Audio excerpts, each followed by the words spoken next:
اگر مرگ داد است بیداد چیست؟ ز داد این همه بانگ و فریاد چیست؟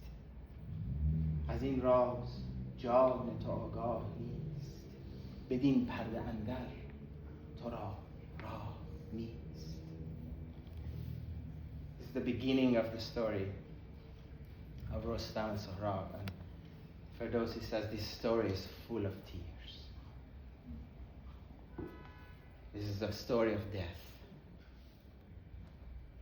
And if you feel at the end that Rostam did something unjust, I tell you from now, don't go there. This is not the story that you can judge the just and the unjust. That is a secret that only God knows. Stay silent and listen.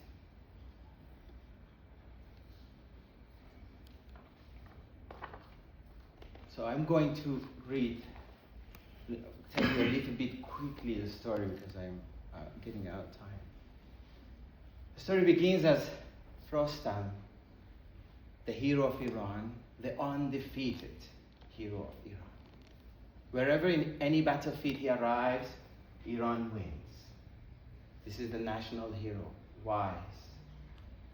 He saves the king from the enemy and put him back on the throne.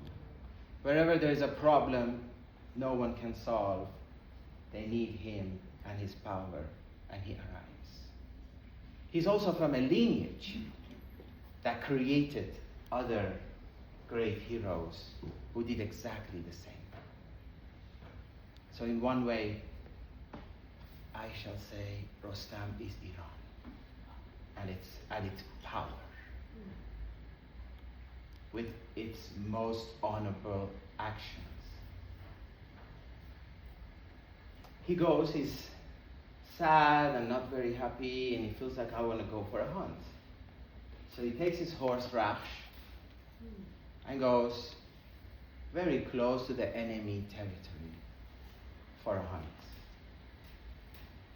Oh, he sees all this praise, like he likes zebras, by the way, like hundreds of them. So he captures a few, grill one, eat the entire thing, and gets tired. Takes a nap under a tree. Meanwhile, as he's asleep, a group of thieves come and take his horse. He wakes up. He's angry. He's ashamed. He's sad. Because Raksh is the only horse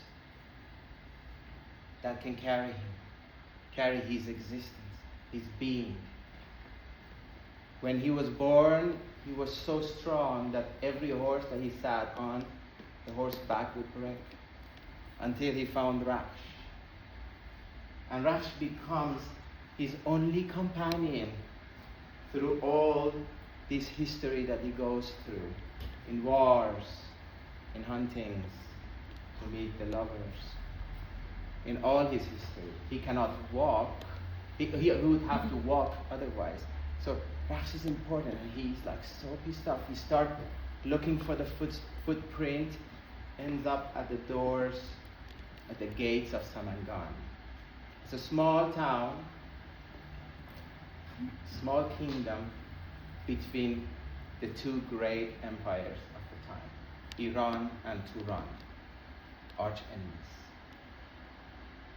The king of Samangan hears the story and comes on foot with full respect, says, oh my God, I'm so sorry. What's going on? Rostam says, my horse is gone, and either you find it or all of you are dead. He says, no, I'll find it for you. Please come. Let's have a feast tonight. And in the morning, I'll bring you the horse that you could go. So they spend the night drinking, looking at beautiful dance performances. Ferdowsi describes this in details, but it's like a script. So I'm not going to go through it. It takes a very long time. But they spend a lot of time having fun, eating great food, hearing beautiful music, and watching performances. And there is this mysterious character that enters the story. Rostam is tired and drunk. Says, I have to go sleep. They prepare the special king bed for him. So he goes to rest. A bit later, in the darkness, that night was long, like our night. There comes two women. A maid in the front that carries a scented candle. Brings the smell of heaven to this room. Behind her, Ferdowsi says, a woman as gorgeous as the sun, full of light. You see the difference of darkness and the sun. They walked close to Rostam. Rostam wakes up and says, who are you? Maybe I find the poems now to read for you what Tahmina says, the lady.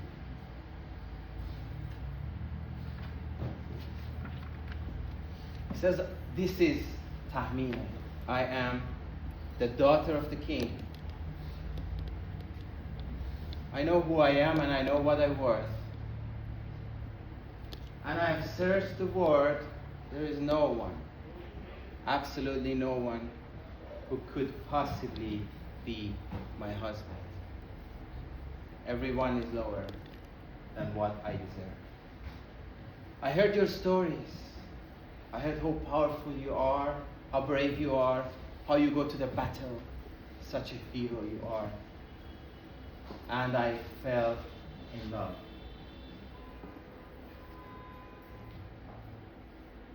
I have a proposition. If you want me, I am yours for tonight. And I bring you, and I tell you, because I love you so much, I'm going to leave my reasoning behind. And I tell you, I'll do why I want it. One is that maybe I will have a son just like you, that I'll get to keep and watch every day. And two, I forgot the second. And the third is, I bring you Rash, your horse. And now Ferdowsi comes in and says, Rostam looked at her and said, oh, she's so beautiful. Rostam never seen anything as beautiful as this in his life. He says, Rostam saw in her the purity of a soul, and in her heart the wisdom higher than anything he's seen. And her face was like the sun. So she was beautiful. She was the daughter of the king, so she had the right background. And also Rostam was very happy that she would help finding the horse. That's the interesting irony of this part of the story. Because Tahmina actually knows that this is only one night. Rostam is kind of in love with his horse and with his adventures. So she is giving it all for a night with Rostam. And Rostam asks for the priest. They make a quick marriage. The father is very happy because it's a good marriage to be with Rostam. They sleep the night. In the morning, Rostam leaves a token that was very famous. Everyone knew this is Rostam's token. And it says, if you have a son, put it on his arm. If you have a daughter, put it on her hair. And he leaves. Are you tired? If you're sleepy, I can cut through. So, from now, quickly, Sohrab is born in few verses of Shahnameh. Sohrab is born 9 months later. He looks like Rostam, and his lineage is big. In 1 month old, he looks like a 1-year-old. At 3, he looks like 10. At 5, he does archery like nobody does. At 10, there is no one in the city and around that can defeat him in battle. And this is a characteristic of Rostam's lineage. When the right son is born, he's like this. He's like 3 meters. It's not like my size. He's like a giant. Sheer power. That's why at the beginning I told you not any horse could carry Rostam. And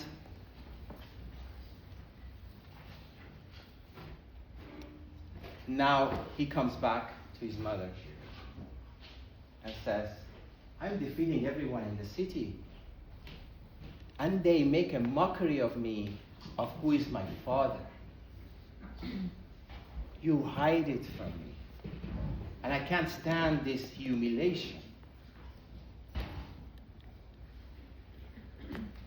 If you don't tell me the truth, I kill you. And he means. So now Ferdowsi goes to the hidden agenda of the mother. She says, your father is Rostam, the known hero, the greatest hero of all time. But nobody should know we are in our enemy's territory. If they know, if the king of Turan knows, he's going to plot against you. And oh my God, if your father knows, he's going to take you away from me, just like he left.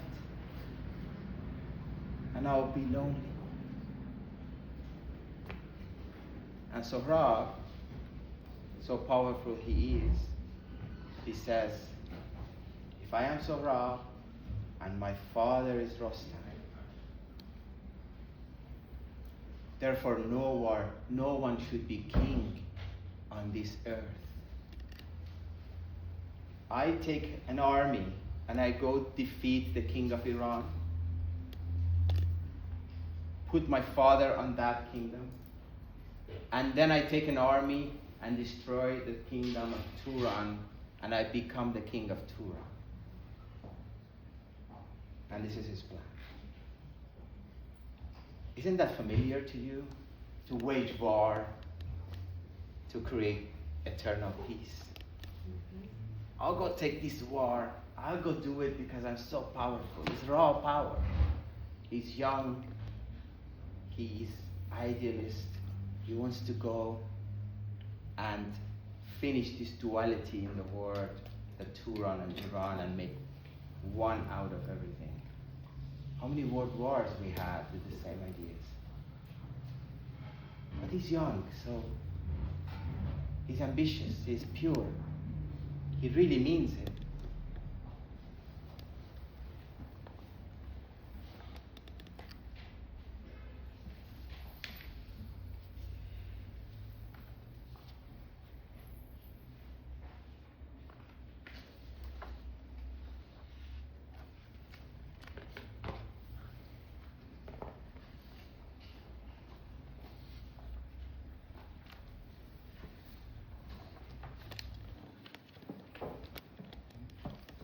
Searching for a nice verse in Farsi.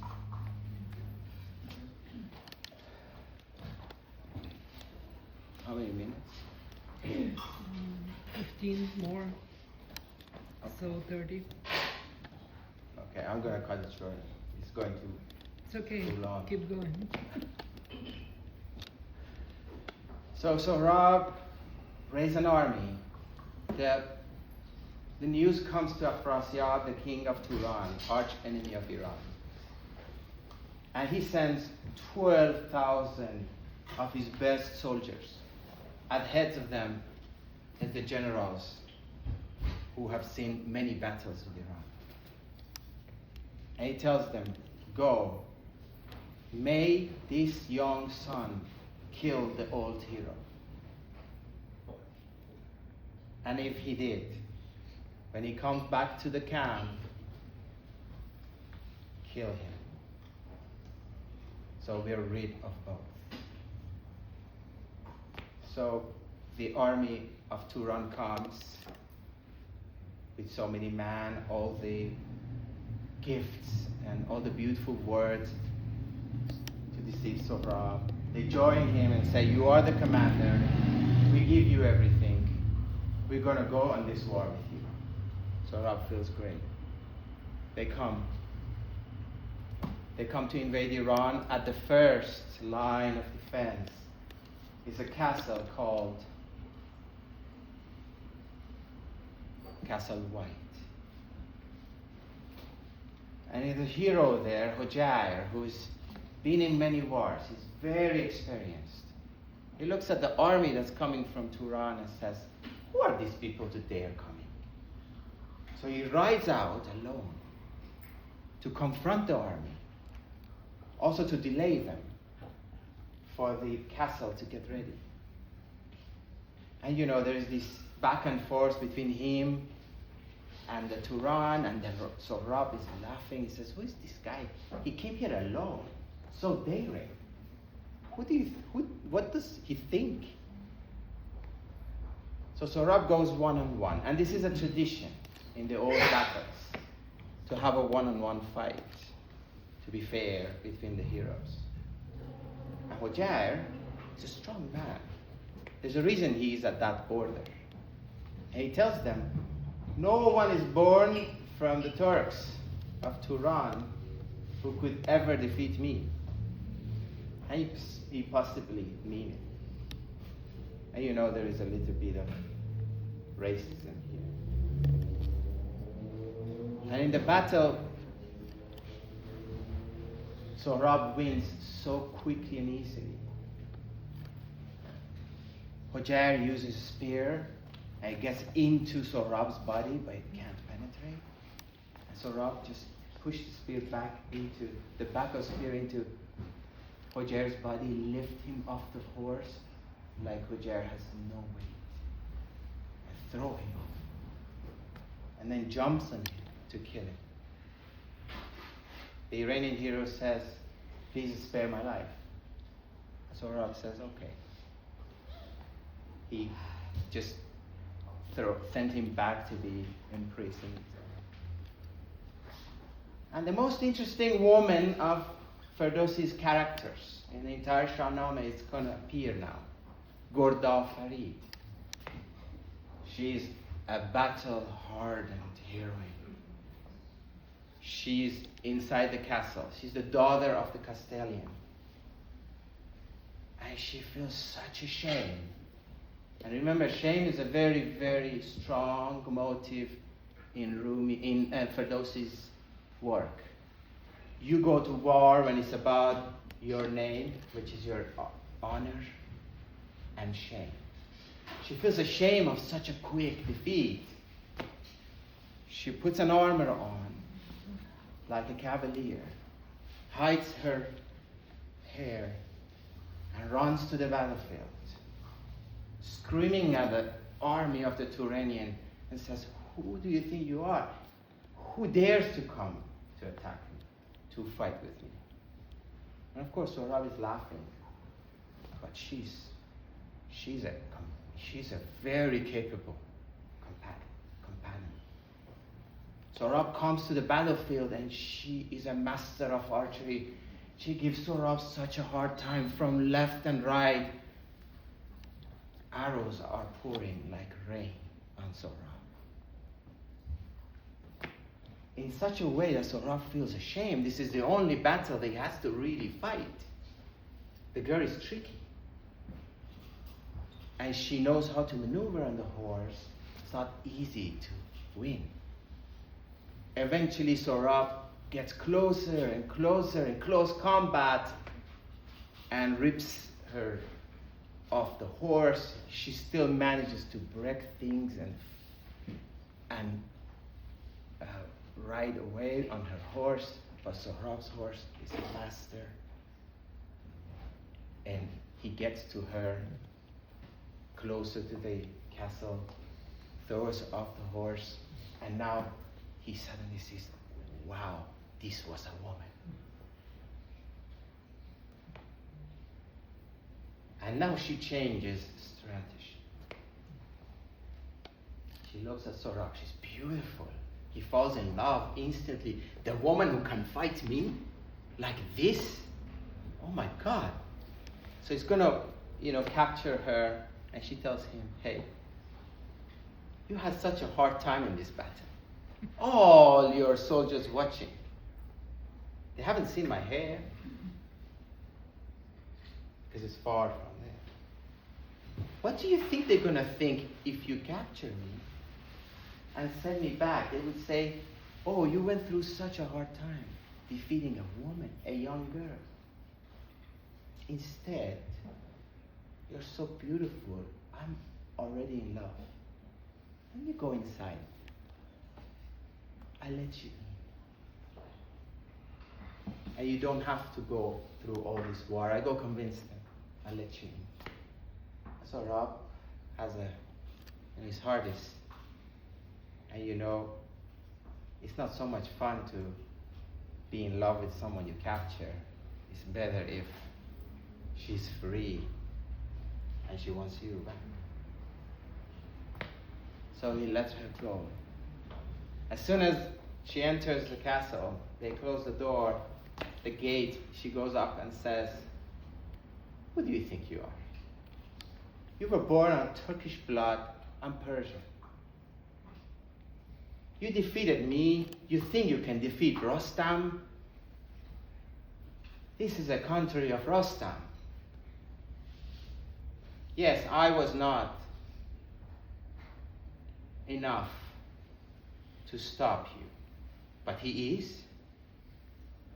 And you think I would ever marry you? And Sohrab feels really defeated morally inside him. He's like really angry. It's almost evening by now. So the two heroes were able to buy time. And Sohrab says, okay, I'll come back tomorrow. I destroy all this castle. They go back in. The father, the Castellan,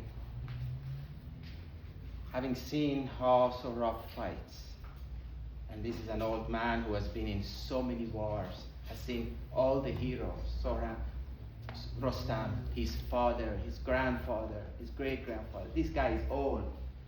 He knows it. He writes to the king, we have to abdicate the castle. And this guy is like, I have never seen. This guy, if you don't ask for Rostam, there is no hope that any of our known heroes in the capital or surrounding can stop him. This guy is like this. This guy has the body of Rostam's great-grandfather, the height of his great-great-grandfather, and the fist of this, and he's young, but he can fight. And he sends at night the letter quickly to the king while they abdicate the castle. And we never hear again about Ghorda Farid. She had such a character, no?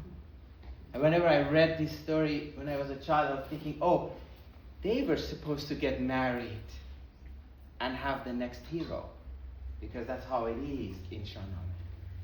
There is a love story, there is like an encounter of a great hero with an incredible woman, like Tahmineh, like Ghorda Farid. I think Ghorda Farid is by far the most interesting of all.